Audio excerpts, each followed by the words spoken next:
Bismillahirrahmanirrahim. Nawaitu ta'allum wa ta'lim wa tadhakkur wa talkir wa nafa' wal intifa' wal ifada wal istifada wal hasanah tamasuk bi kitabillahi wa sunnati rasulih. Ibtaq wa ajallah qurbihi sawabihi ila hadrati sayyidina wa syafi'ina rasulillah Muhammadin abdillah wa sallam. Wa sallallahu ila ruhil imam al-habib Salim bin Abdullah bin al-Syatiri wa ila arwahi walidina wa walidikum wa amwatina wa amwatikum wa amwatil muslimina ammah.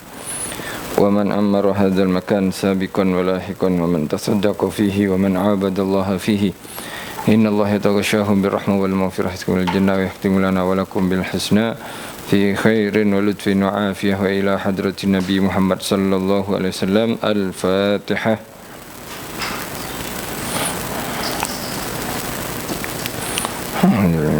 بسم الله الرحمن الرحيم الحمد لله رب العالمين الرحمن الرحيم إياك نعبد وإياك نستعين اهدنا الصراط المستقيم صراط الذين أنعمت عليهم غير المغضوب عليهم آمين.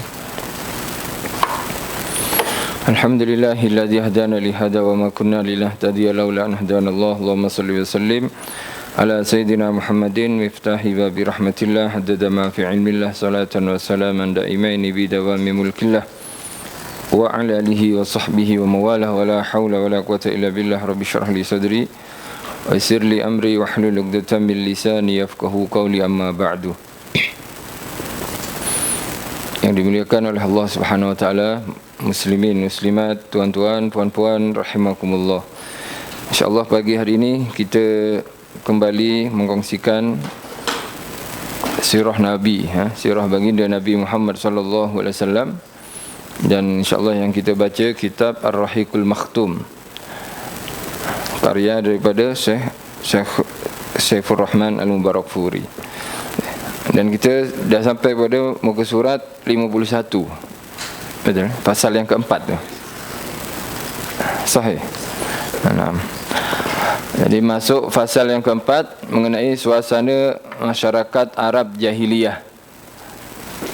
Kita masuk kawasan Arab sudah. Sebelumnya kita cerita tentang Syam, cerita tentang Yaman, tentang Rom. Kemudian kita masuk balik kepada Arab jahiliyah. Dikatakan jahiliyah, jahil, bahkan lebih teruk daripada jahil. Kenapa disebut jahiliyah? Kerana mereka terpesong atau lari daripada agama nenek moyang mereka, tauhid. Itu dikatakan jahiliyah. Sehinggalah ketika mereka terpesong daripada agama moyang mereka, Nabi Ibrahim dan Nabi Ismail, Nabi Yaqub, Nabi Yusuf, akhirnya mereka tak dapat membezakan antara hak dan batil, antara hak dan batil. Disebut jahiliyah sebab terpesongnya mereka daripada tauhid, itu yang pertama. Yang kedua disebut jahiliyah kerana tujuan hidup mereka hanya untuk keduniaan sahaja. Bila dianggap hebat di dunia, dah hebat. Dianggap kaya di dunia, dah kaya. Dianggap kuat di dunia, itu istilahnya itulah tujuan mereka, kehidupan mereka di masa zaman dahulu. Jadi hanya setakat dunia saja. Setakat dunia saja. Nanti kita akan tahu adab-adab atau suasana mereka macam mana. Mereka pemurah, mereka suka sedekah, mereka suka membantu, tapi semua itu hanya mengharap kehebatan, pujian dan sanjungan di dunia ini saja. Kemudian yang ketiga juga, kerana segala bentuk maksiat ada di zaman mereka, zaman jahiliyah ni. Atau mereka menganggap satu maksiat bahkan satu kebanggaan. Selalunya orang bermaksiat itu malu, malu, bersedih, tapi mereka bangga, bahkan dianggap biasa, jahiliyah. Dan semuanya ada pada zaman sekarang. Ya, ini ciri khas zaman sekarang kan. Ada orang ibadah juga tak apa, tak dapat pahala daripada Allah. Janji aku boleh terpilih, janji aku boleh dikenalkan, ada sekarang. Tujuan hidup setakat dunia saja. Janji di dunia kaya, kita hebat, kita dikenal, cukup sudah, tak perlu akhirat. Dan juga yang ketiga, kemaksiatan. Segala bentuk maksiat dah ada juga di zaman sekarang. Yang terakhir disebut jahiliyah sebab banyaknya perpecahan antara keluarga mereka. Yang sudah kita pelajari kan, perpecahan antara satu turunan. Mereka ni moyang dia satu, tapi bergaduh nantinya antara cucu dan cucunya, antara cicit dan cicitnya. Sebut jahiliyah sampai sekarang. Dan bukan sampai sekarang, sekarang pun ada perpecahan antara umat Islam. Istilah jahiliyah ini tak habis-habis memang. Jahiliyah ini tak habis-habis. Orang yang menghabiskan jahiliyah atau menghilangkan sifat jahiliyah dalam dirinya, disebut dia sudah merdeka. Itu kemerdekaan yang hakiki jadinya. Kemerdekaan hakiki adalah hilangnya sifat jahiliyah daripada diri kita sendiri, kan? Baik. Suasana masyarakat Arab jahiliyah. Setelah membicarakan mengenai politik di tanah Arab dan agama-agamanya, masih ada yang perlu dibincangkan, yaitu mengenai keadaan sosial, ekonomi dan akhlak masyarakatnya yang secara ringkas dapat dihuraikan seperti berikut. Yang pertama, sosial.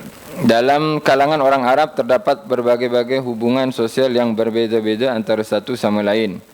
Hubungan seorang lelaki dengan istrinya dalam kalangan orang bangsawan boleh dikatakan berada pada tahap yang maju, di mana seorang wanita itu mempunyai kebebasan untuk melaksanakan kehendaknya dan menyuarakan pandangannya. Kebebasan bersuara untuk seorang perempuan. Wanita dalam kalangan bangsawan dihormati dan dipelihara sehinggakan masyarakat sanggup menghunus pedang dan menumpahkan darah demi kehormatan wanita tersebut. Sangat-sangat terhormat. Ini bagian bangsawan, ya. Bagian bangsawan. Nanti kalau bagian bawah ya dijual belikan perempuan tadi. Tapi kalau bagian bangsawan, mereka diikuti perkataannya, diikuti isyarahnya atau perintahnya. Sampai mereka kalau suruh, bang saya tak suka orang ni lah bang. Nah, orang mana satu? Tu yang hari tu jumpa. Kenapa? Dia tengok saya macam tak hormat dengan saya. Oh, baik, bunuh dia. Terus dibunuh, kan. Jadi apa saja yang ni dikehendaki. Dan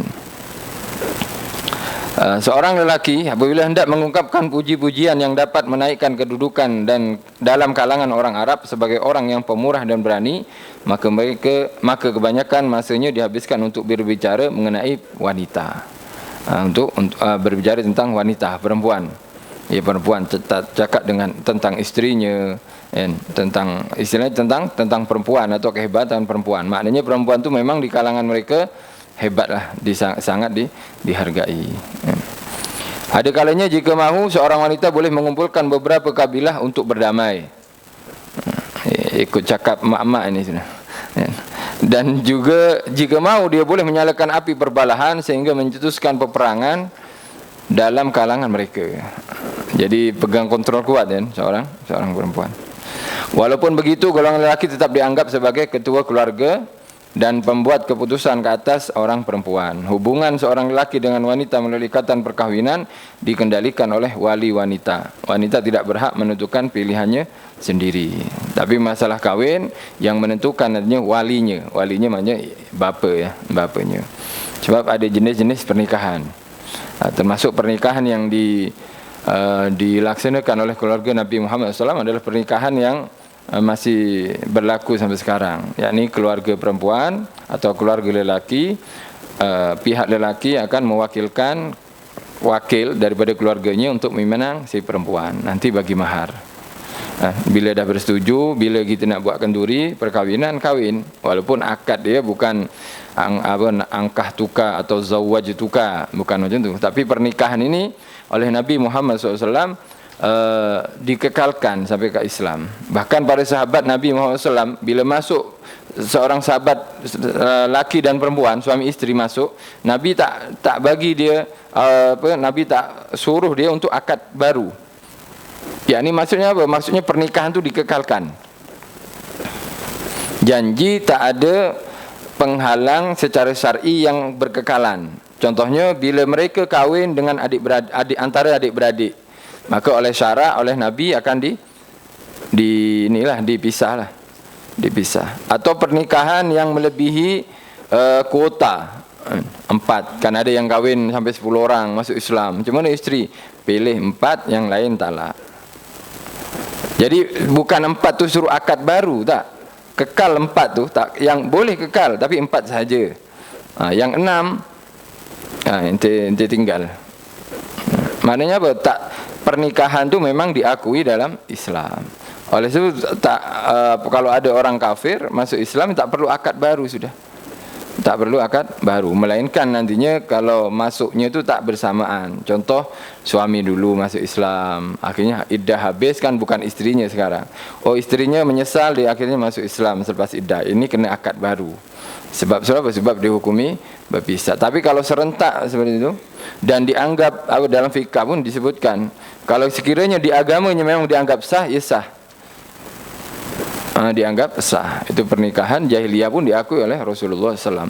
Tak pernah ada Nabi menyuruh akad baru, tak ada. Dikekalkan terus pernikahan tadi.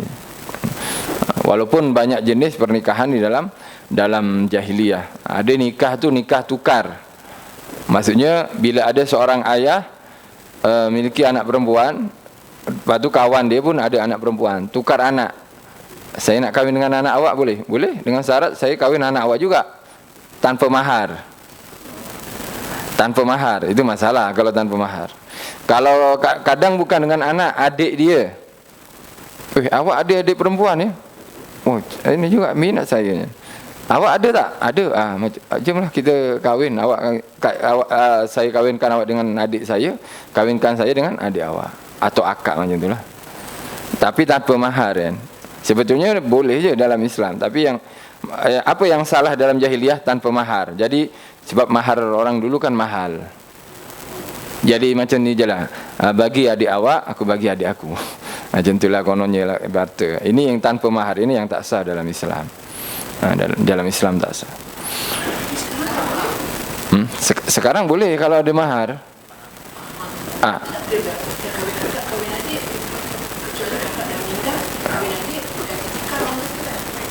Itu adik tak ini adik siapa? Bukan saya, ada Z. saya tak ada adik perempuan kan. Jadi tak boleh bagi contoh. Jadi ada Z ada adik perempuan kan. Si Amr adik perempuan. Z ni kahwin dengan adik Amr kahwin dengan adik Z. Bukan Z tu kahwin 2 kali adik Amr. Maknanya Amr ada 2 adik perempuan 2 kali. 2 kali boleh. 2 kali boleh, tapi kalau serentak tak boleh dalam satu ni. Perkawinan banyak jenisnya. Ada yang katakan 7 jenis perkawinan dalam jahiliyah ni. Nanti kita akan tahu ni. Ini bab nikah pun ada nanti. Ada 7, tapi yang satu inilah nenek moyang Nabi kahwin dengan cara ini. Yani pihak lelaki datang ke pihak perempuan, akhirnya dipinang. Oleh itu Nabi Muhammad SAW ketika mengisytiharkan Islam, dakwah kepada Islam, Abu Lahab dan geng-geng dia, ketika mereka dah penat, dahlah kita tanya je Muhammad ni nak apa dengan dakwahnya yang merepek ni. Dia nak jadi raja, kita jadikan raja. Nak kahwin, kita kahwinkan. Ketika akhirnya datang kepada Nabi, ya Muhammad, kalau nak jadi orang paling kaya di tanah Arab ni, kami akan bagi duit kami setiap bulan kepada awak. Jadi orang kaya. Kami angkat jadi pemimpin. Kalau nak kahwin kami nikahkan. Bukan kami bagi perempuan, tak, kami nikahkan kalimatnya. Yani bila awak nak kahwin, saya kahwinkan. Maksudnya apa? Mereka juga mengakui pernikahan. Kalau sekarang kan tak ada orang macam tu. Orang sekarang yang muslim ke, yang fasik lah, orang-orang fasik atau orang-orang kafir, bila awak nak perempuan, okey, saya bagi perempuan. Saya bagi, bukan saya nikahkan. Tapi di zaman jahiliyah saya nikahkan. Maksudnya pernikahan tu masih dianggap elok di sebagian bangsawan ini, bagian bangsawan. Baik. Menikah tanggung jawab. Sedang golongan bangsawan menjalani corak sosial begini, berbeza pula keadaannya dengan orang Arab dari status sosial yang lain yang menjalani ragam pencampuran antara lelaki dan perempuan atau wanita yang dapat dikaitkan dengan pelacuran, lucah, perbuatan zina dan kekejian. Baik. Abu Dawud meriwayatkan daripada Aisyah radhiyallahu anha bahwasanya perkahwinan semasa jahiliyah terbagi kepada 4 cara. Di sini ada 4 saja. Dan dalam fikah ada 2 lagi, nikah syighar namanya. Syighar di sini tak disebutkan. Syighar ni nikah seperti tadi. Nikah ayah menikahkan anaknya dengan anak kawannya dengan syarat kawan tu menikahkan anaknya juga tanpa mahar. Kalau ada mahar tak ada masalah sebetulnya. Kalau ada mahar dalam Islam sah. Contoh ada pemuda kahwin muda kan. Lala sekali ketika dia dah umur 30 tahun, anak dia umur 12, lebih tua lagi. Ya, dia umur 35 tahun, anak dia dah umur 20 tahun. Kawan dia pun macam tu juga, 35 bapa dia, anak umur 20 tahun. Maknanya nikah kan 15 tahun. Ya. Akhirnya apa? Dikahwin, maksudnya dinikahkan anak yang belah sana dengan ayah belah sini, yang ayah sini pula menikahkan anaknya dengan ayah belah sana dengan mahar. Itu sah. Itu salah. Yang tak sah di jahiliyah ni dikarenakan tanpa mahar. Sama dengan adik-beradik tadi. Dikatakan daripada Aisyah radhiyallahu anha bahwasanya perkawinan ya empat cara. Salah satu dari cara itu ialah perkawinan seperti yang diamalkan masa kini, yaitu seorang lelaki menghantar utusan peminangan kepada wali wanita. Setelah dipersetujui peminangan tersebut, maka mereka pun berkahwin. Pernikahan cara yang lain pula, ini yang pertama ini adalah pernikahan yang sah lah. Pernikahan yang sah. Pernikahan cara yang lain pula, cara yang lain ialah seorang suami berkata kepada isterinya yang telah suci daripada haid. Ini merepek ini sudah, tapi berlaku di zaman sekarang. Suami berkata kepada isterinya, isterinya tengah suci. Maksudnya orang suci daripada haid ni, dia boleh pregnant lah, boleh hamil. Pergilah kepada lelaki sekian dan bergaullah bersetubuh dengannya. Sebab contohnya ya, suami ini ada kelemahan. Maksudnya kelemahan tu dia bukan pendekar, dia tak sadu, atau dia tak ada talent menyanyi ke. Jadi dia nak anak dia tu penyanyi atau sadu, jago perang misalkan. Jadi dia suruh cari pendekar-pendekar ni. suruh cari pendekar, padahal kadang iyalah itu usaha. Kan selalunya orang kalau bijak kan, Robert Einstein ke, otak dia kan mahal tu. Jadi genetik genetik dia itu yang dicari. Genetik tu yang dicari. Jadi suami itu tak puas hati dengan anaknya yang lahir berkat dia. Jadi kena cari genetik lain.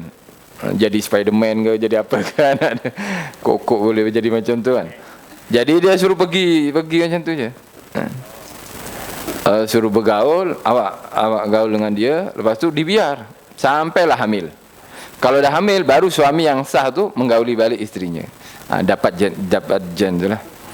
Padahal tak mesti juga kan. Kita usaha, kadang sadu bapak dia, anak dia pondan juga. Lembut juga jadi. Kan itu usaha kan tak mesti juga. Ya kan kadang putih melepak mak ayah dia, anak dia pun tak macam tu juga. Kadang kecil kan. Kita harap yang tinggi kan. Kalau ambil buah betik senang, tak payah pakai tangga. Tinggi sangat kan. Tapi lalas sekali anak dia. Tapi alhasil ni jahiliyah lah, dia pakai akal dia. Jadi pergilah kepada lelaki sekian dan bergaullah bersetubuh dengannya. Nauzubillah min zalik. Ini ada sampai sekarang ni. Si suami akan menjauhi diri dari isterinya tanpa menyentuhnya selagi isterinya belum hamil. Kalau belum pregnant, dia tak akan sentuh. Kalau dah hamil, melalui hubungan lelaki itu. Apabila ternyata bahawa melalui hubungan dengan lelaki lain itu. Apabila ternyata bahawa isterinya telah hamil, barulah dia menggauli isterinya semula jika dia mahu. Kenapa digauli lagi? Sebab nasabnya nanti supaya dinasabkan kepada si suami, kononnya lah macam tu kan. Macam mana dia tahu hamil? Dia di scan apa takkan hamil dah ada tanda-tanda dia, mungkin perut dah besar kan, sering mual atau muntah. Tujuan dilakukan demikian ialah untuk mendapatkan zuriat yang baik. Zuriat Batman, Spiderman. Ini merepek semua ni. Perkawinan cara ini dinamakan perkawinan istibda. Istibda. Istibda ini memulakan, ni seakan-akan dia nak istibda. Istibda ni meminta mula. Mula maksudnya mula dengan keturunan baik. Aku kahwin dengan abang ni, muka anak semua muka kampung. Aku nak muka bandar lah. Kahwin dengan orang bandar macam tu. Badan dia macam orang bandar, dia teringin macam tu. Na'udzubillah.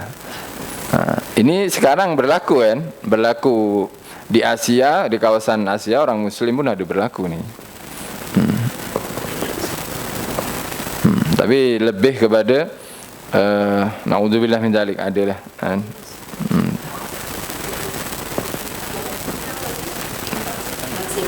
Silau. Dia kena tarik dia punya.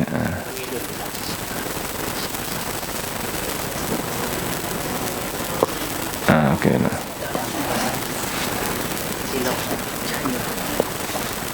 Baik, nama pernikahan ni adalah istibda.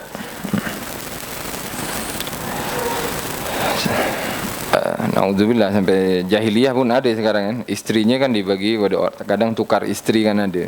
Bahkan ajaran Islam kononnya lah ada nama ajaran Islam. Apa ajaran dia? Janji suka dan suka, ridha sama ridha, tak ada hal. Ada yang menamakan Islam. Kalau orang kafir kita mungkin memanglah orang kafir kan. Ini atas nama Islam. Satu yang yang lain pula ialah sekumpulan lelaki yang tidak melebihi 10 orang, yakni tak boleh sampai 10 orang, berkumpul dan menyetubuhi seorang wanita. Ya. Semua mereka tanpa terkecuali menyetubuhi wanita tersebut.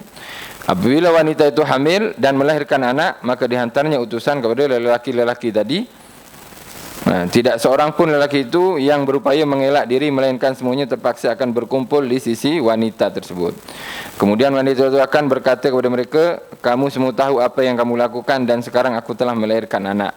Jadi tunggu lama ni, 10 bulan ya. 9 bulan atau 10 bulan. Anak ini adalah anak kamu, hai si fulan. Terus dia tunjuk. Hasil gotong royong ni tunjuk salah satunya dia. Jadi ada 10 orang kan. Gotong royong bersih rumah tak apa. Tapi ni alhasil dia tunjuk, dia tengok mana yang paling handsome, paling kaya kan, paling muda dipilih kan. Tapi kalau dah ditunjuk, lalu wanita itu akan menamakan seorang lelaki yang disukai dalam kalangan lelaki tersebut dan anak itu dinasabkan kepada lelaki itu. Tak boleh tolak sudah. Dia tanggungjawab bagi nafkah dan bin dia. Bin dia. Ini juga berlaku juga sekarang. Orang kafir yang berlaku, tak, orang Islam juga berlaku. Jadi kalau awak suka, dia suka, tak apa kan. Kalau boring orang lain kan. Kan macam tu dah berlaku sekarang. Istilahnya rasa dulu sebelum beli. Kalau tak sesuai tak apa. Nauzubillah min dzalik kan. Jadi dia boleh pilih perempuan ni. Perempuan ni boleh pilih. Apa dia? Dia kuasa. Sekarang ni macam ni lah. Suami dia orang kata tak lebih, tak lebih nak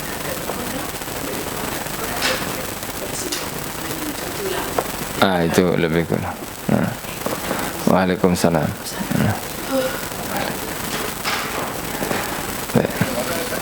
Apa dia?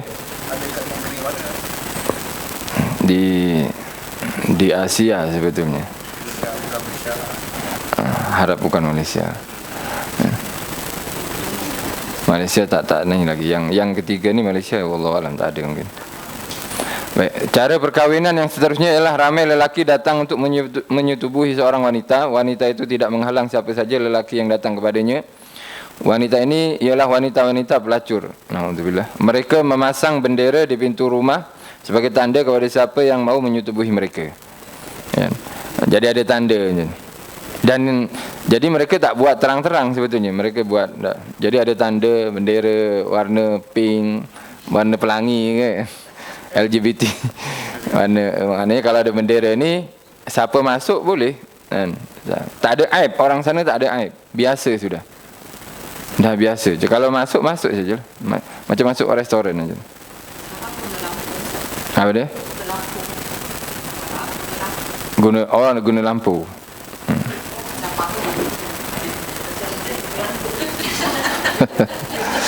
Gunting rambut yang barber.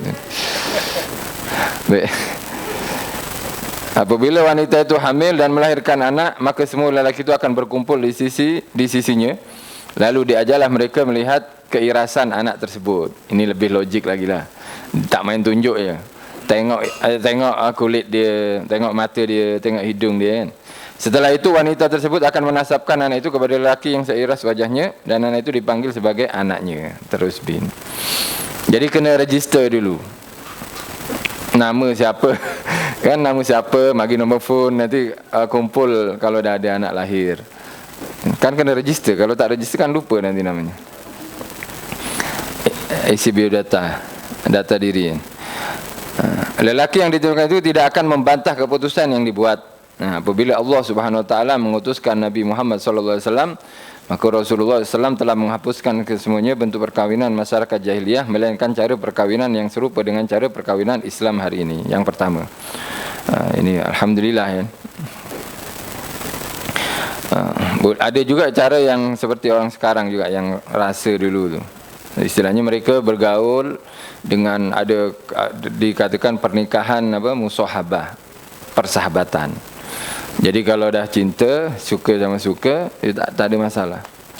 Kumpul sampai semua. Kalau dah boring nanti tak ini. Kalau memang rasa sesuai boleh kahwin. Kalau tak nak jangan tak payah kahwin. Ini yang akan dihidupkan nantinya oleh orang-orang kafir. Dan sekarang dah berlaku pada orang Islam kan. Sekarang kan orang Islam berzina tu seperti tak dosa. Kalau suka sama suka. Sebab kan media kan selalu kan. Media selalu kan. Kalau suka dan suka tak ada hukum, kan tak dipenjara. Tak ada bentuk rogol ke apa. Merogol tu bila ada paksaan. Tapi kalau suka suka ada undang-undang. Kan tak ada undang-undang kan. Jadi tak boleh dihukum. Bawah umur ya. Bawah umur. Istilahnya kalau dah umur yang ni suka sama suka, seakan-akan betul. Anak muda yang tak faham agama dibenarkan, kan ramai.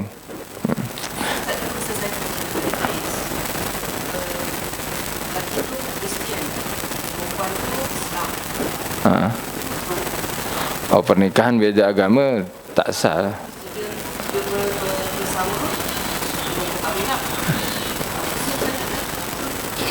Sampai ada anak. Ya istilahnya bukan sakat kalau belum kahwin walaupun Islam dengan Islam ya nama berzina juga. Kemudian kalau dia orang nak kahwin, ya tak boleh juga, kena masuk Islam. Tapi sekarang dah isytiharkan sudah. Diisytiharkan orang kahwin beza agama. Kan ramai sekarang di Indonesia ramai. Di sini tak ada kot. Mungkin kalau di sini kena pergi kat Jerman kan. Pergi luar negara mungkin. Kalau di sana dah boleh kahwin beza agama. Jadi kadang suami dia Hindu, isteri dia Muslim. Kadang dibalik macam tu. Ramai kat sana ramai. Para pelakon lah, pelakon orang-orang ni banyak. Dan semuanya perzinahan ya. Jadi anaknya anak zina jadi. Macam di Iran tu. Baik, kontrak ni dia masalahnya yang masalah jadi pertama, dia kahwin tu dia had dengan masa. Itu yang tak boleh. Maksudnya saya kahwini dia 1 bulan, selepas tu automatik dia akan tercerai. Ini memang haram lah. Itu dengan bayar duit kan. Yang kedua, kadang mereka mengkahwini perempuan tadi dalam keadaan iddah. Kalau ditalak oleh suami pertama, dalam iddah dia telah kahwin dengan orang lain, itu kan tak boleh gitu. Itu mut'ah pun termasuk zina. Walaupun mereka buat hadis-hadis tentang mut'ah ya, keutamaan mut'ah. Contoh siapa yang bermut'ah dia akan masuk surga contohnya. Maka pahalanya seperti memberikan hamba sahaya contohnya, ini kan mut'ah.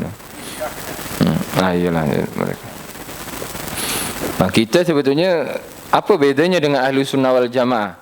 Ada orang ahli sunnah wal jamaah nikah kemudian 20 hari cerai.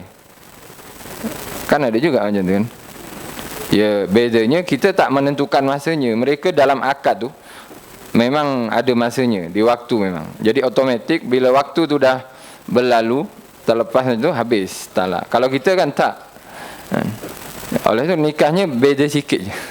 Kalau kita nikahnya tanpa waktu, mereka di waktu. Sebetulnya kalau orang yang tak tanggung jawab ya, Ahlussunnah wal Jamaah yang tak tanggung jawab, ya dia boleh je menikah. Oh dia nak duduk Malaysia contohnya 1 tahun atau setakat setengah bulan saja. Dia nikah dengan orang sini, dapat setengah bulan dia tinggal isteri dia cerai. Ya kan ikut syarat kan boleh masih. Ikut syarat boleh. Tapi dia akan diminta pertanggungjawaban nantinya.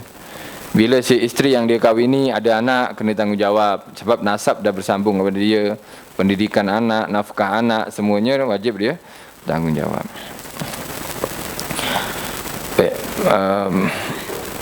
Berkahwin tu senang mungkin, tapi yang nak bertanggungjawab selepas perkahwinan ni yang susah. Sebab kita boleh masuk neraka nanti sebabkan anak kita yang contoh kahwin, pergi sana kahwin, pergi sini kahwin. Lala sekali ada anak sana ada sini. Yang sana jadi gangster, jadi perompak apa semua. Nanti lala sekali di neraka ditanya, ayah saya tak ajar. Siapa ayahnya? Ayahnya orang alim contohnya. Ya diheret juga oleh anaknya nanti. Bukan senang, kena tanggung jawab. Nah, pihak yang menang dalam peperangan antara kabilah itu akan menawan wanita-wanita pihak yang kalah. Dan wanita-wanita itu dihalalkan kepada mereka. Akan tapi anak-anak yang lahir daripada wanita itu akan mendapatkan keaiban sepanjang hidupnya. Jadi perang tu perempuan bukan suruh berperang, tak suruh ikut je, suruh masak, suruh ini. Tapi ketika geng dia atau pasukan dia kalah semuanya, wanita akan diambil menjadi tawanan belah sana. Dan kalau mereka sampai disetubui dan ada anak, maka anaknya akan jadi aib. Sebab dia kabilah ni, tapi bapa dia kabilah musuhnya. Anak musuh lah istilahnya. Anak musuh jadi malu jadi. Amalan poligami merupakan amalan yang terkenal dalam kalangan masyarakat jahiliyah. Seseorang lelaki boleh berpoligami dengan seberapa ramai isteri tanpa had, tak ada had kan. Mereka mengawini antara dua beradik wanita dalam masa yang sama. Adik-beradik kalau minat diambil semua. Lebih-lebih kalau mereka ada hutang kan. Jahiliyah sama jugalah. Ada hutang, oh tak mampu bayar, tengok ada anak, kahwin dengan anaknya, ambil anaknya. Sama. Mereka juga memperdagangkan perempuan juga sebetulnya. Mereka mengawini antara dua beradik wanita dalam masa yang sama. Mereka juga mengawini bekas isteri bapa, ya, mengawini bekas isteri bapa mereka apabila diceraikan atau apabila bapa mereka mati. Seorang ibu dapat diwariskan oleh anaknya. Okay.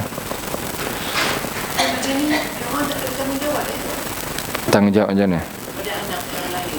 Jika dia ni anak tua, kalau besar, kahwin anak tua tu. Supaya daripada itu, tak ada kisah.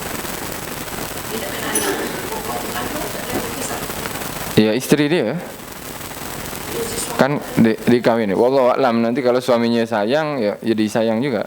Kalau tak ya dia biar juga. Kita cakap tentang masa itu je. Kahwin, bodoh. Kita kisah macam Tengok jenis lelaki. Emosi dia. Memang saya perkahwinan agak risau kepada muslimat sebenarnya.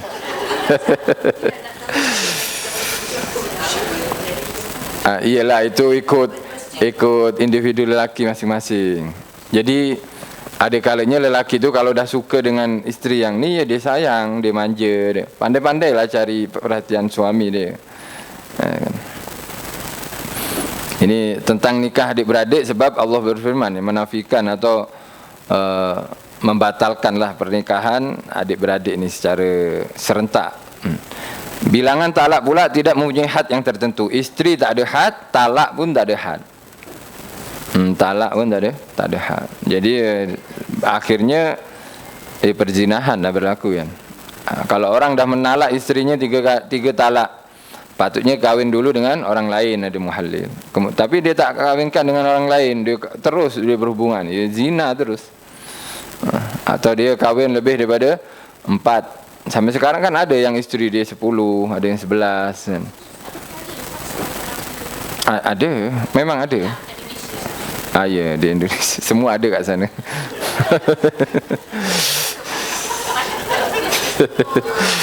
Semua ada, semua. Ada 7, ada yang 11. Jadi ada bagian dapur, ada bendahari, ada bagian dakwah, macam AJK tu. Ini nazir rumah. Jadi isteri dia bagian pendidikan ada, kan? Bagian pendidikan ada, bagian shopping ada, maksudnya keperluan dapur. Bendahari ada, itu dipercaya semuanya. Itulah kontrol. Dan itu masuk TV ya, TV nasional. Masuk TV nasional, bukan jalan-jalan. Dan Muslim dan Islam. Na'udzubillah. Dari mana mereka ambil dalil ya? Dari fankihu itu, fankihu ma tabalakum minan nisa'i masna wa sulasa wa ruba. Ya, maka nikahlah nikah-nikah yang kalian anggap baik minan nisa'i minan nisa'i masna kan. Masna itu dua-dua. Masna itu bukan isna ini. Isna ini itu dua. Kalau masna ini dua-dua. Dua-dua berarti berapa? 4. Wasulasa, sulasa 33. 33 6 10. Waruba 44 18. Boleh 18. Ada yang mereka berkeyakinan 18 masih boleh lagi. Apa? Kan Allah berfirman dalam Al-Quran. Tafsir ikut kehendak nafsu. Ya 18 jadinya.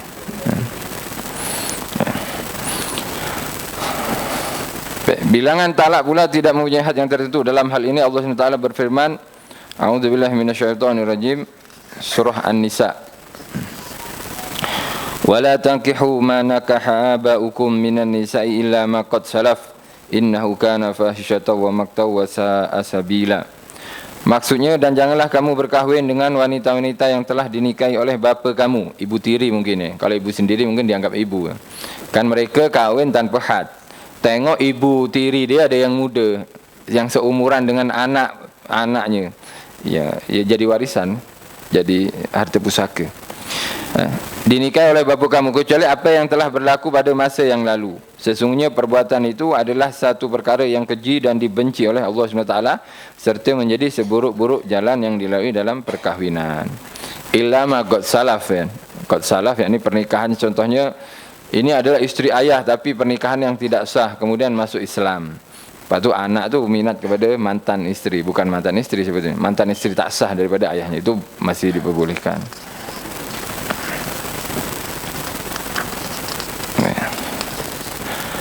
Dan Allah berfirman, A'udzubillahi minasyaitonirrajim, hurrimat 'alaikum ummahatukum wa banatukum wa akhwatukum wa ammatukum wa khalatukum wa banatul akhi wa banatul ukhti wa ummahatukum allati arda'nakum wa ummahatukum allati arda'nakum wa akhwatukum minar radha'ati wa ummahatu nisaikum wa raba'ibukum allati fi hujurikum min nisaikum allati dakhaltum bihinna fa illam takunu dakhaltum bihinna fala junaha alaikum wa halailu abnaikum alladhina min aslabikum wa an tajma'u bainal ukhtaini illa ma qad salaf innallaha kana ghafurar rahima. Maksudnya diharamkan kepada kamu sekalian berkahwin dengan perempuan-perempuan yang berikut. Ini apa disebut mahram kan? Mahram yakni perempuan-perempuan yang kita haram menikahinya. Sebut mahram, itu sebut mahram. Pertama, ibu-ibu kamu. Anak-anak perempuan kamu, anak-anak sendiri. Saudara-saudara perempuan kamu. Dan saudara-saudara perempuan bapa kamu, makcik-makcik. Saudara-saudara perempuan ni adik-beradik lah. Saudara-saudara perempuan bapa kamu, adik-beradik ayah atau adik-beradik mak. Saudara-saudara perempuan ibu kamu, makcik belah mak. Anak-anak perempuan saudara kamu yang lelaki. Anak-anak perempuan saudara kamu yang lelaki, anak buah. Anak buah haram ya. Anak-anak perempuan saudara kamu yang perempuan, anak buah juga. Ibu-ibu kamu yang telah menyusukan kamu, ibu susu. Walaupun tidak melahirkan, janji dengan susuan yang sah ya. Saudara-saudara perempuan susuan kamu. Ibu-ibu istri kamu, mertua. Anak-anak tiri perempuan yang kamu dalam peliharaan kamu daripada istri-istri yang telah kamu campuri. Anak tiri. Anak istri lah. Anak istri tapi bukan dia yang anak tiri ini. Mahram. Tetapi kalau kamu belum campuri, berhubungan maksudnya, belum campuri mereka, istri kamu itu, dan kamu telah pun menceraikan mereka, maka tidaklah salah kamu berkahwin dengannya. Anak tiri tak boleh dikahwini bila kita sudah berhubungan dengan ibunya. Ibunya. Kalau belum berhubungan, boleh cancel, ambil anaknya. Ini bukan saya ya, bukan saya ini. Baik, haram juga kamu berkahwin dengan bekas istri anak-anak kamu sendiri yang berasal daripada benih kamu, menantu gitu. Dan diharamkan kamu menghimpunkan dua beradik sekali untuk menjadi istri-istri kamu. Dua beradik langsung. Kalau satu kemudian meninggal atau dicerai, kemudian ambil adik dia, boleh lagi. Sayyidina Utsman kan kahwin dua kali dengan putri Nabi Muhammad SAW, Zainab dan Ummi Kulsum. Mula-mula kahwin dengan Zainab, kemudian meninggal, kemudian Ummi Kulsum. Kecuali yang telah berlaku pada masa yang lalu, sesungguhnya Allah SWT adalah Maha Pengampun lagi Maha Penyayang. Surah An-Nisa 23. Ini mengenai perkahwinan. Baik. Sekarang perzinahan. Nauzubillah. Perzinahan merupakan perbuatan yang berleluasa di segenap pelosok. Kita tidak dapat mengaitkan perzinahan ini dengan satu kabilah tanpa melibatkan kabilah yang lain, atau dengan satu golongan tanpa golongan yang lain. Namun begitu, masih terdapat beberapa individu dalam kalangan lelaki dan wanita yang menjaga kehormatan mereka dan enggan terjebak dalam perbuatan hina ini. Nah, orang yang merdeka lebih baik keadaannya daripada golongan hamba. Kan mereka ada status sosial dia. Ada golongan merdeka, ada golongan hamba. Golongan merdeka ni golongan bangsawan kebanyakan. Golongan bangsawan dia agak level pendidikan, pemikiran dia lain. Kebanyakan yang terlibat dalam perzinahan ni ialah golongan wanita-wanita hamba sahaya. Yang banyaknya adalah wanita sahaya. Oleh itu tuan-tuan bangsawan tadi, bangsawan yang bangsat-bangsat di sini. Mereka bila ada hamba perempuan, mereka akan sewakan. Disewakan, jadi kalau ada upah dapat dari tuannya. Maksudnya bayar kat tu, nanti hamba tu akan bagi kepada tuannya, menyewakan. Jadi manusia pun diperjualbelikan juga. Apa yang nyata, kebanyakan masyarakat jahiliyah tidak menganggap perbuatan zina ini sebagai satu yang memalukan. Mereka tak malu buat zina. Abu Dawud meriwayatkan daripada Amr bin Shu'aib, daripada bapanya, daripada datuknya, sebagai berkata, seorang lelaki bangun lalu berkata, wahai Rasulullah, sesungguhnya si fulan itu adalah hasil perzinahanku dengan seorang hamba semasa jahiliyah. Ini dia mengaku di zaman jahiliyah dia pernah berzina dengan hamba saya perempuan. Lahir seorang anak. Anak ini ya Rasulullah hasil perzinahanku di zaman jahiliyah, dia katakan. Dia bertanya kepada Rasulullah. Lalu Rasulullah SAW bersabda, tiada pengakuan anak dalam Islam, urusan jahiliyah telah berlalu. Anak itu adalah untuk pemilik tilam suami yang sah, dan untuk penzina terhalang. Istilahnya orang ni nak ambil anak tu, mungkin anak tu dah hebat kan, mungkin besar ke, sadu ke, handsome ke, jadi dia nak aku, tak boleh. Sekarang dia milik suami daripada ibunya tadi. Berkaitan ini juga terdapat kisah yang terkenal, yaitu perbalahan antara Sa'ad bin Abi Waqqas, seorang sahabat dan Abad bin Zamah, berkaitan anak hamba wanita Zamah, yaitu Abdurrahman bin Zamah. Berbalahan anak siapa.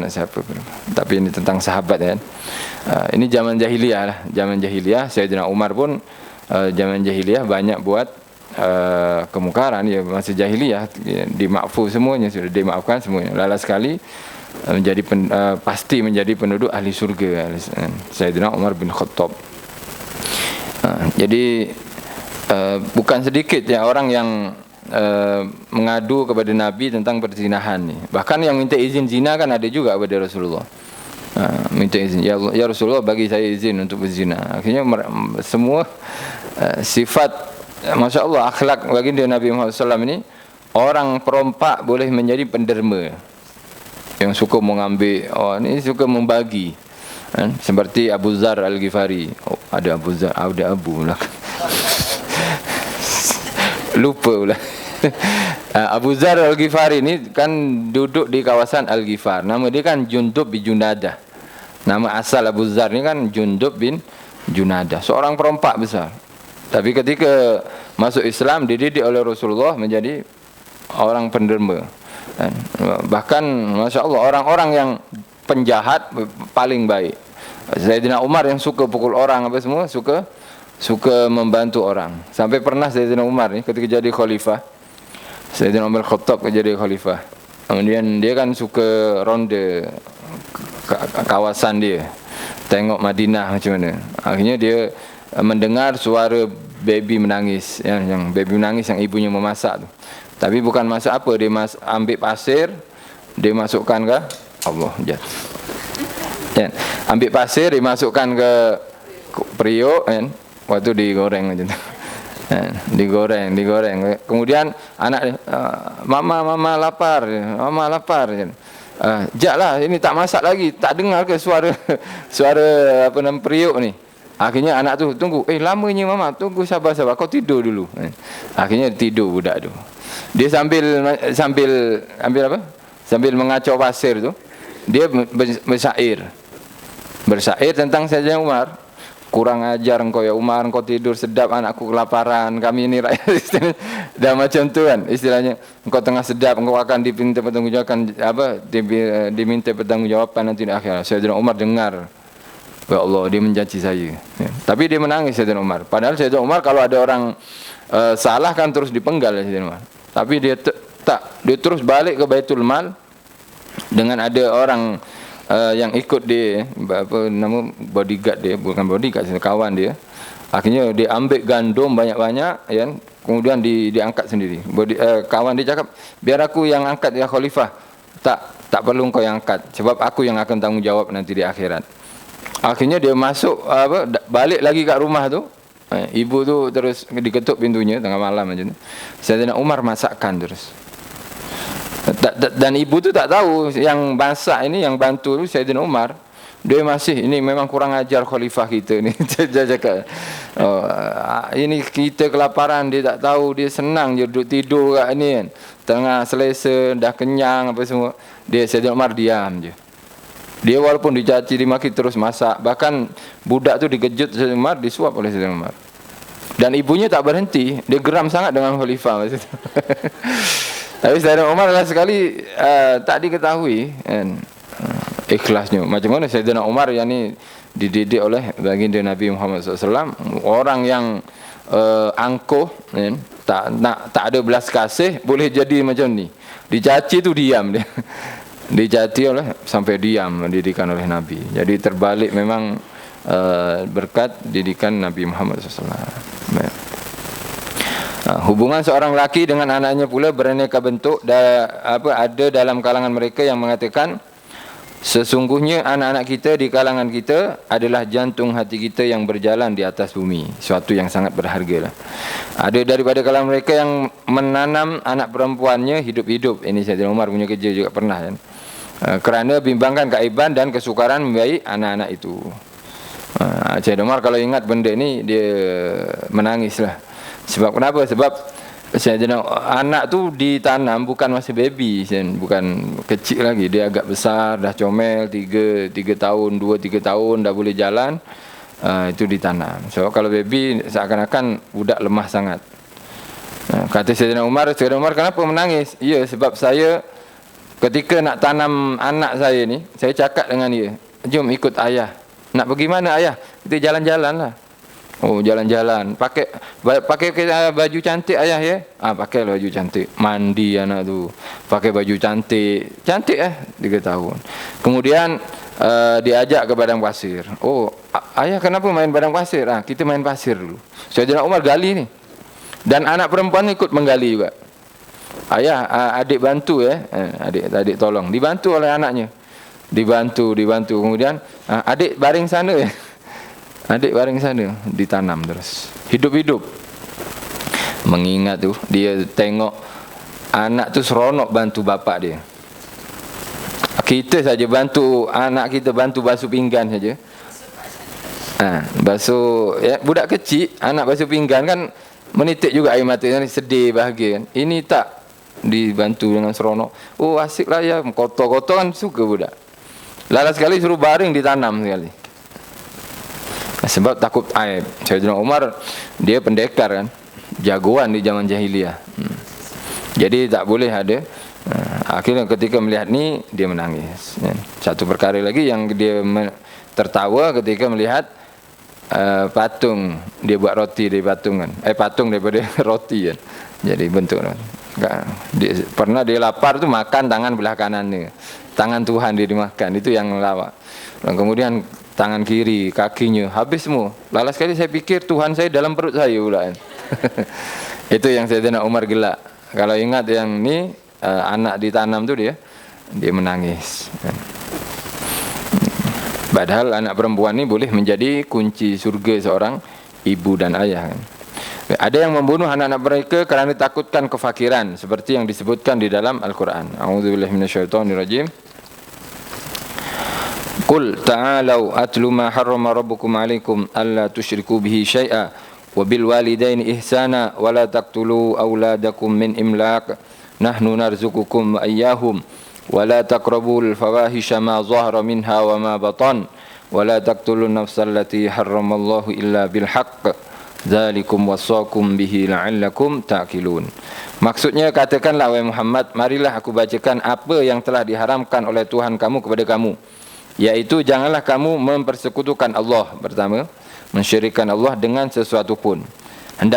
Hendaklah kamu berbuat baik kepada ibu bapa, berbakti kan, berbakti kepada ibu bapa. Janganlah kamu membunuh anak-anak kamu kerana takut kepapaan atau kefakiran. Imlak, yakni kepapaan ni di atas fakir lagi kan, kebuluran macam tu. Padahal anak ni anugerah Allah Subhanahu Wa Taala. Kita main duduk dengan anak seronok, kita dapat pahala. Kita belikan keperluan anak, contohnya ayah atau abah, contohnya bapa, ayah, abi, contohnya. Belikan adik es krim, beli es krim. Setiap langkah kita langkahkan pahala oleh Allah SWT. Kurniaan. Kita belikan beras dia, maksudnya nak masak untuk di rumah, keperluan semuanya dikira pahala oleh Allah. Anak ni. Dan anak tak makan rezeki kita. Anak ni makan rezeki dia. Duduk dengan anak sampai seronok, pahalanya besar. Membuat anak kita gelak tu, itu pahala sangat besar. Nabi Muhammad SAW paling suka membuat budak kecil bergelak, yakni bahagia. Oleh orang dulu suka ada anak, sebab anak dah besar, siapa lagi nak gelak ni. dah balik semua, jadi buat anak lagi kan.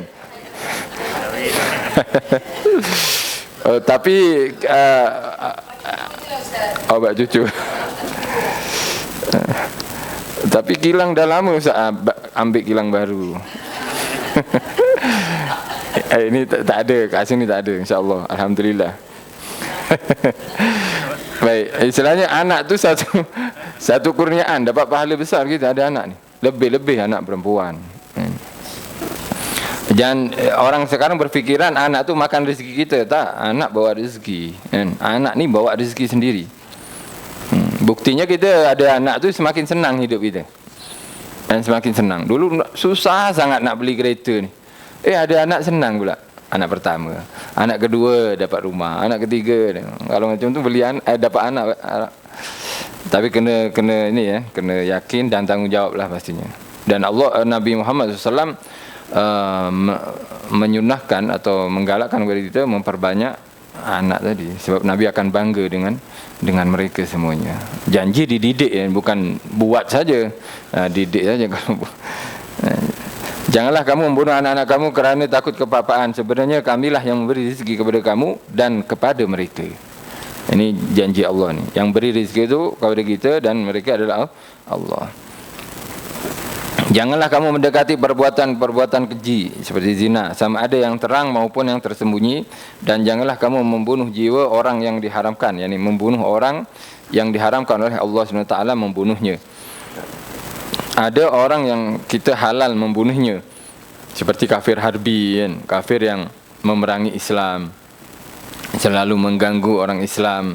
Orang kafir seperti ini namanya kafir harbi, ini boleh dibunuh. Kemudian maksudnya mengganggu ini ya mengganggu secara kasar macam itu. Dan juga ketika kisos. Kisos, ada seorang keluarga ayahnya dibunuh oleh seseorang, maka bagi anak-anak mereka ada hak untuk membunuh orang yang membunuh ayahnya. Kisos nama dia. Itu pembunuhan yang secara hak.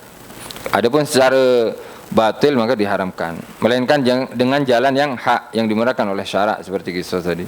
Itulah yang diperintahkan Allah kepada kamu, mudah-mudahan kamu memahaminya.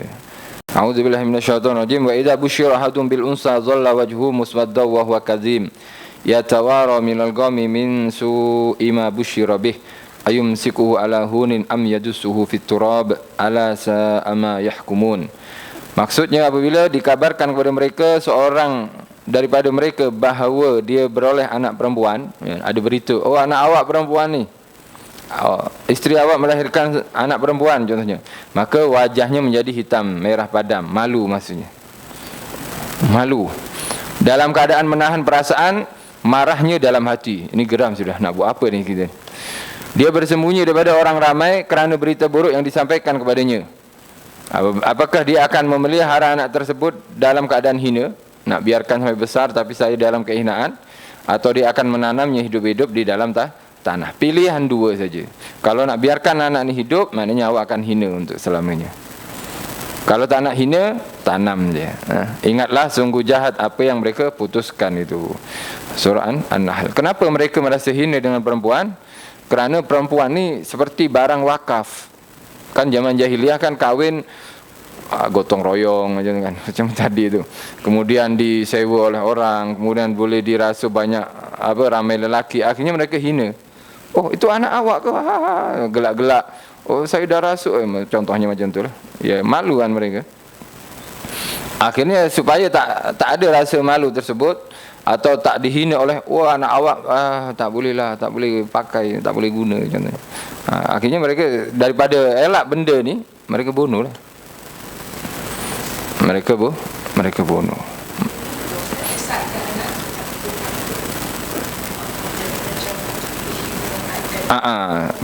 Bukan, sebetulnya mereka bukan takut hinanya anak, tapi takut hinanya diri mereka sendiri. Ego tu. Itu ya. Itu memanglah. Itu orang-orang keji macam tu.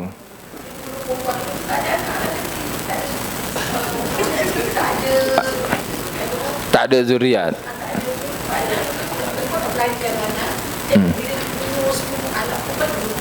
Tapi iyalah, masa itu tak berkepanjangan ya.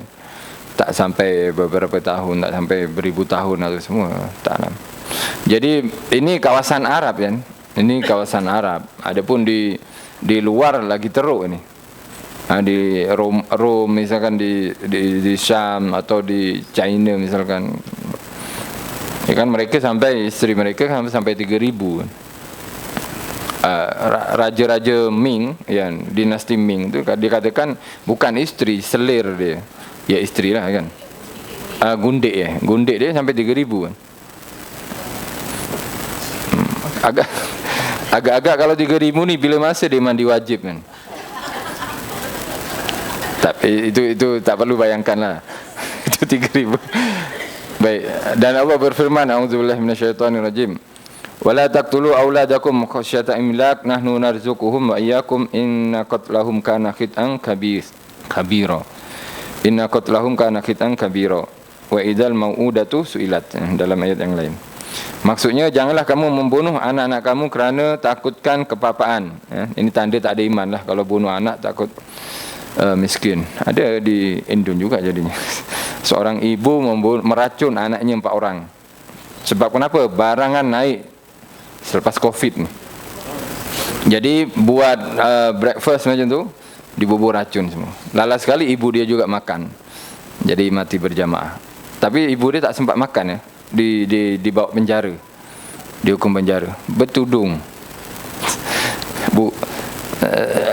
Bertudung diangkat. Dia menangis sebab ditanya, kenapa awak boleh bunuh anak? Saya tak nak anak saya kelaparan nantinya. Dihukum 4 orang dibunuh. Dihukum. Tapi ialah kalau kita fikir zahirnya kasihan. Tapi lala sekali anak tu kan anak surga semua.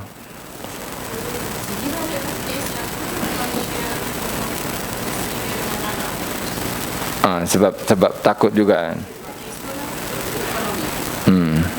Ialah ekonomi sosial. Ya, kita tak boleh nak cakap besar sebetulnya sebab kita tak pernah rasa. Kita tak boleh cakap rasa. Ya, mudah-mudahan Allah Ta'ala menjauhkan kita daripada balak musibah ini. Sebab dalam posisi lain kita kadang kan berbeza ke punya.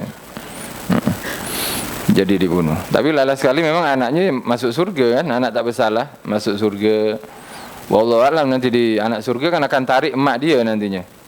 Wallahu alam tak tarik ke tak tarik kan. Serba salah jadi anak dia. Dan saya yang bunuh mak saya, tapi yang masukkan surga mak saya juga kan. Secara ni kena terima kasih juga dengan mak dia. Terima kasih mak, saya masuk surga. Ya, mungkin dengan rahmat Allah mak tu taubat kan, segala 99 orang atau 100 orang dibunuh saja Allah memberi taubat kepadanya. Ini 4 orang kan. Ya mudah-mudahan Allah memberi taubat kepadanya. Lalang sekali memang masuk surga juga ibu ni nanti. Wa idzal mau'udatu su'ilat, maksudnya dan apabila bayi-bayi perempuan yang ditanam hidup itu ditanya, akan ditanya nanti oleh Allah Subhanahu wa taala. Tanya bapak dia, emak dia. Wallahu a'lam bishawab. Insyaallah kita teruskan pada kesempatan akan datang. Cukup ya? InsyaAllah tak ada pertanyaan. Ada soalan? Yang miskin ke, yang bunuh anak ke, satu bab. Tapi yang pasti ini ialah pemerintah kan. Pun bertanggungjawab juga. Pemerintah lagi banyak tanggungjawab dia. Kenapa jangankan rakyat kebuluran atau sampai kelaparan. YB pun jalan yang tak rata tu, orang sampai jatuh, itu akan ditanyakan nantinya. Jalan-jalan ni. Kenapa jalan belah sana dia cantik, belah kampung-kampung tak cantik, sampai ada orang jatuh, masuk gaung, masuk tasik, sebabnya jalan. Nanti yang ditanya yang buat jalan, tanggungjawab jalan. Lebih-lebih kalau kebuluran kan, kebuluran, kelaparan. Tapi dia orang ni ya susah je. Dia orang kan geng-geng dia kan, dan geng duit semua kan. Jadi tak kisah dengan orang bawah selalunya. Glamour apa semua, tuntutan mereka kan macam tu. Nauzubillah min dzalik. Sultan. Sultan keagamaan mungkin kat sini ya. Wallahu a'lam. Tapi semua namanya pemimpin tu tanggungjawab. Tak kisah itu nama raja, presiden ke apa semua, itu akan diminta pertanggungjawaban nantinya.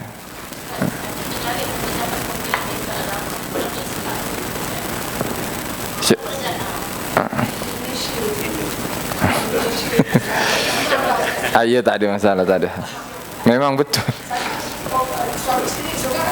Tak ada. Mereka yang ada agama, istilahnya ulamanya tak diam. Mereka membantah. Bagian mufti tak memfatwakan. Tapi sebab undang-undang, kan ada undang-undang negara kan, ada undang-undang agama, mufti ni cakap undang-undang agama. Tapi undang-undang negara tak ada pernikahan yang ni, bahkan membebaskan ya yang negara nanti tanggungjawabnya. Perkara mereka kahwin, ya kahwin memang berlaku sudah perkawinan. Tapi yang tanggungjawab yang mufti, yang kan para ulama wajib membantah. Mereka pun mengeluarkan satu pernyataan haram semuanya, jadi zina, perzinahan, bukan pernikahan tapi perzinahan. Tapi mereka buat juga. Mereka buat. Tapi kalau ulamanya diam, semua dapat dosa. Kalau ulama semua diam, dapat dosa juga. Sama dengan yang di sini. Di mana-mana kalau dia diam dalam kerajaan buat zalim apa semua, dia diam, tak bagi nasihat, tak bagi teguran apa semua, ya dosa juga para ulamanya. Mufti khususnya. Mufti kan mewakili para ni kan. Oleh orang yang berpangkat ni semakin besar tanggungjawabnya. Orang bujang tanggungjawabnya diri sendiri. Kalau dah kahwin, ada keluarga dia. Semakin ramai anaknya, semakin banyak tanggungjawabnya. Kalau dia jadi kawasan ni, YB kan, ya banyak dia punya tanggungjawab. Menteri atas lagi, PM atas lagi, Sultan mungkin atas lagi. Tanggungjawabnya semakin banyak. Nampak mulia tapi berat sebetulnya. Berat. Kalau Imam Abu Hanifah lari ketika nak dijadikan qadi. Sakat qadi yang menghukumi, dia tak nak.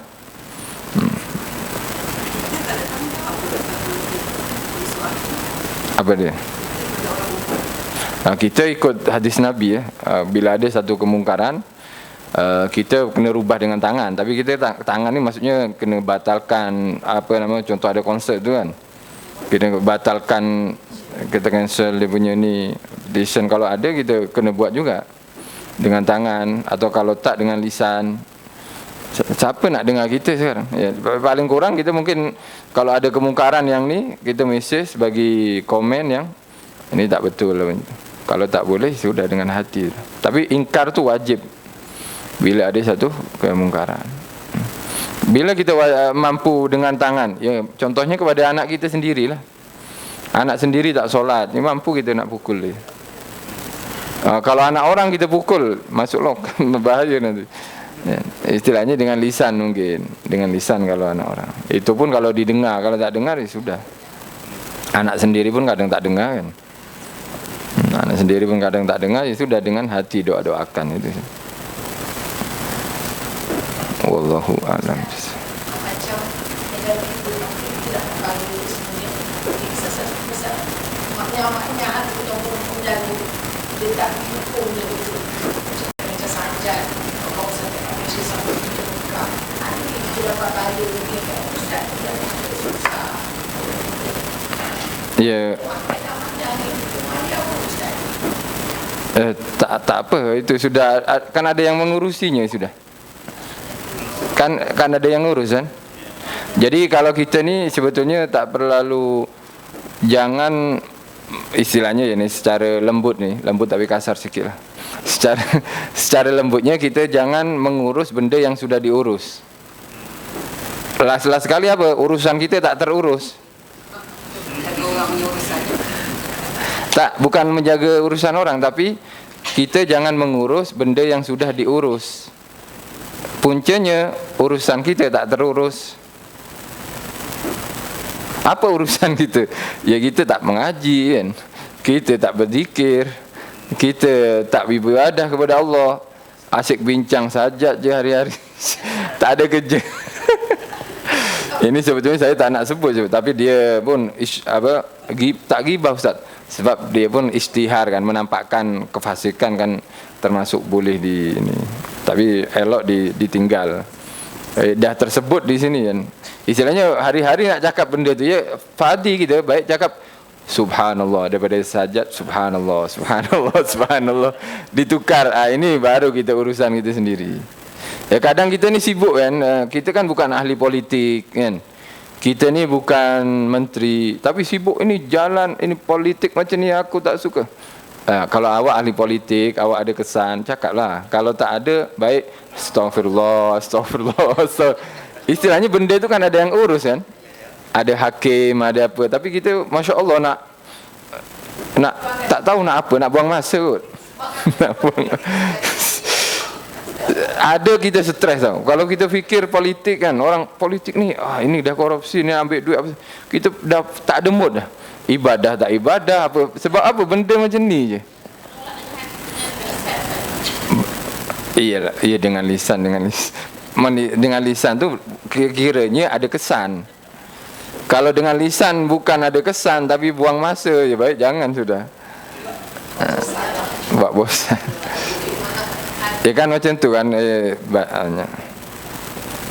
Ya melainkan contoh ya, ini kan pengajaran perkawinan antar agama tak ada masalah. Tapi kalau kita perpanjang benda ni, iyalah macam mana perkawinan panjang-panjang nak buat apa, itu sudah berlaku, sudah ada yang urus, ya kita wajib ingkarnya tu.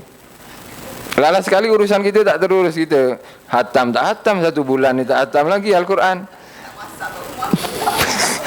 Itu makanan tak masak. Mood dah berubah, ke anak pun tak senyum sudah. Kan, kat suami pun dah muka masam. Fikir awak fikir politik sampai suami dia tak dapat senyum. Ini kan tak ada kerja nama dia.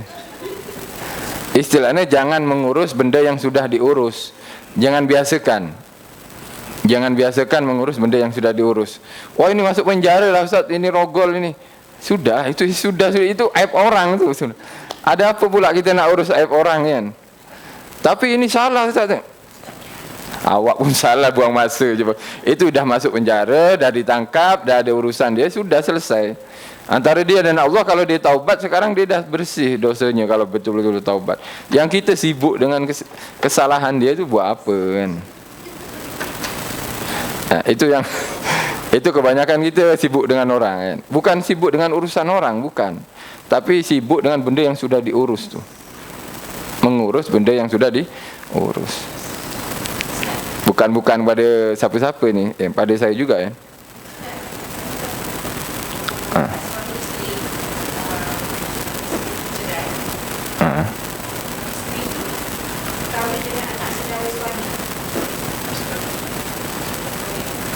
Anak saudara, adik anak buah ke? Anak buah suami.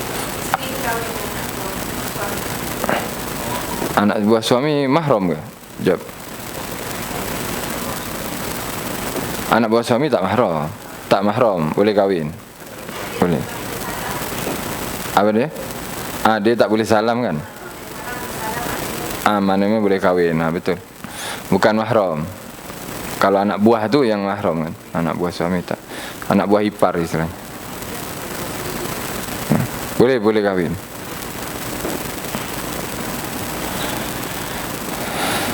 Baik, insya-Allah. Mudah-mudahan Allah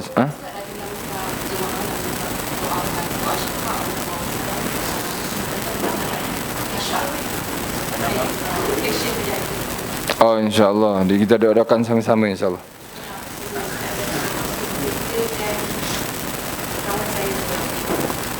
Nama apa?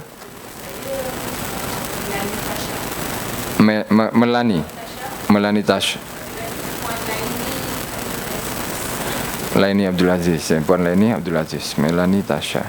Binti Nurisan. InsyaAllah kita baca doa penutup majlis dulu. Kemudian kita doa syifa untuk Melani Tasha binti Nur Hisham dan Laili Abdul Aziz. Bismillahirrahmanirrahim. Alhamdulillahirabbil alamin. Allahumma salli wa sallim ala sayyidina Muhammadin wa ala ali sayyidina Muhammad. Rabbana anfa'na bima 'allamtana. Rabbi 'allimna alladhi yanfa'una. Rabbi faqihna wa faqih ahlana wa qurabatina fi dinina. Ma ahli qudri unsa wa dzakar. Rabbi waffiqna wa waffiqhum lima tartadi qawlan wa fi'lan karama warzukil kulla halalan daima wa akhillat ulama nuhda bil khairi wa nukfa kulla syar.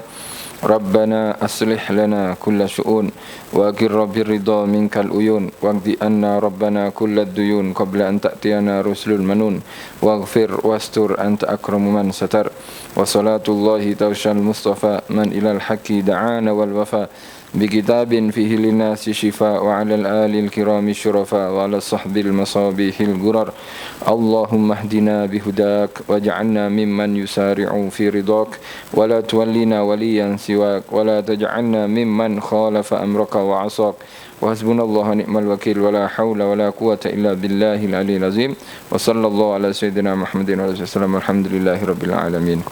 InsyaAllah kita bacakan doa syifa.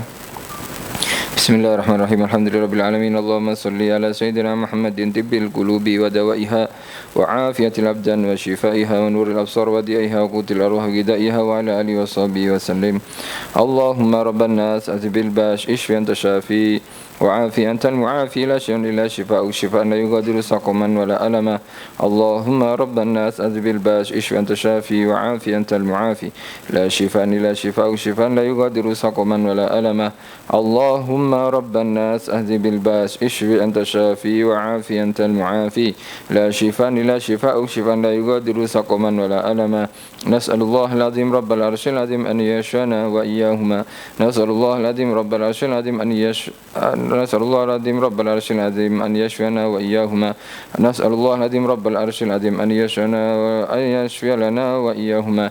نسأل الله العظيم رب العرش العظيم أن يشفي لنا وإياهما. نسأل الله العظيم رب العرش العظيم أن يشفينا لنا وإياهما.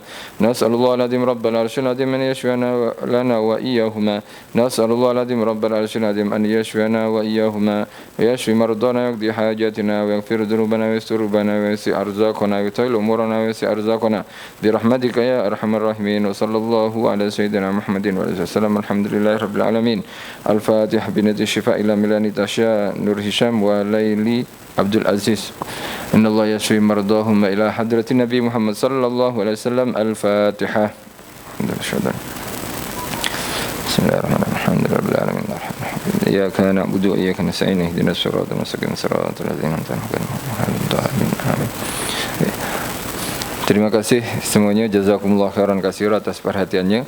Ada salah silap, terkasar kata mohon dimaafkan. Wabillahi taufiq wal hidayah wal ridha wal inayah. Assalamualaikum warahmatullahi wabarakatuh.